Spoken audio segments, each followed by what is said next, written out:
Hey horror junkies, welcome to ShadowShadeSecrets, where nightmares come alive. If you crave epic scares, smash that subscribe, hit like, and dive into a chilling tale. Let's go. Lucas's doll that whispered, the 1980s porcelain plague case. 3 months ago, Lucas moved into a creaky old house on the edge of town, left abandoned after the 1980s porcelain plague case where 6 families vanished, linked to haunted dolls found in their homes. In the attic, he uncovered a porcelain doll, its glass eyes cracked, its dress tattered. The real estate agent had warned him, don't touch the relics, but curiosity won. That night, he placed it on his dresser. As he turned off the light, a faint whisper, his voice, but softer, murmured, "Lucas, stay."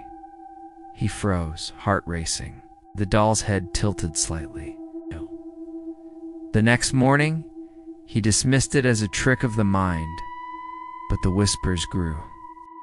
While making coffee, the doll's voice said, "You'll spill it," and he did hot liquid, scalding his hand.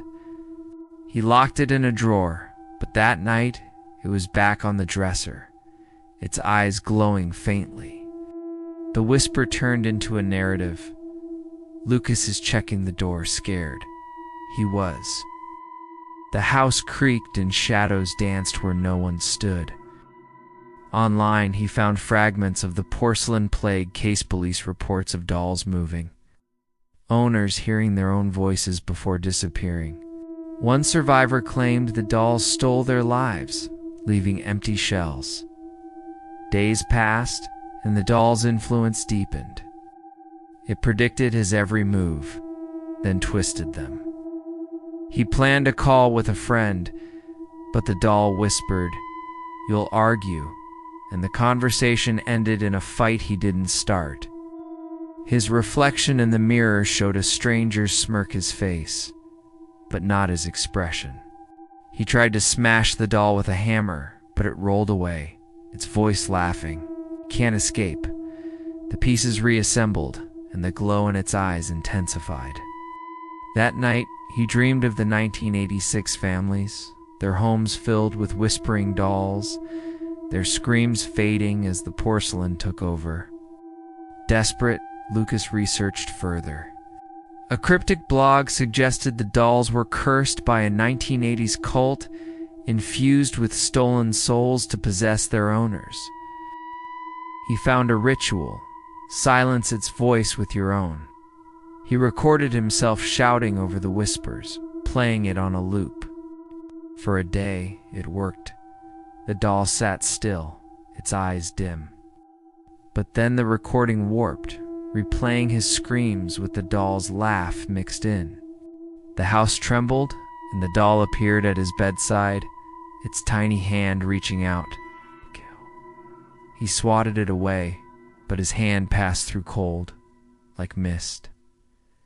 The whispers evolved into commands. "Open the window," it said, and his body obeyed, though he fought it. Outside, a storm raged, and the doll's voice grew louder. "Jump." He clung to the frame, but his legs moved. A neighbor's light flicked on, and he screamed for help, but the doll's laugh drowned him out. Inside, he found an old letter in the attic, signed by a cult member. The doll's feed on fear faced them to break the curse. He stared into its eyes, forcing calm, reciting, "I am not yours." The glow flickered, and the whispers paused. Victory was short-lived. The next morning, the doll was gone, but mirrors reflected a porcelain version of Lucas Pell, lifeless. His movements felt sluggish, his voice a hollow echo. The house filled with faint giggles, and he found the doll in every room, its eyes now his. He dug into the case again. Reports mentioned survivors who lost their identities, their bodies puppeted by the dolls. That night, he woke to his own hands strangling him, the doll's voice inside his head. "We are one." He blacked out, waking to find his body writing this, his mind a prisoner. Check our longer tales for more cursed secrets. Tell me below how you'd stop this doll. That was intense. If you're still here, hit like, subscribe to Shadow Shade Secrets, and turn on notifications for more. See you in the shadows.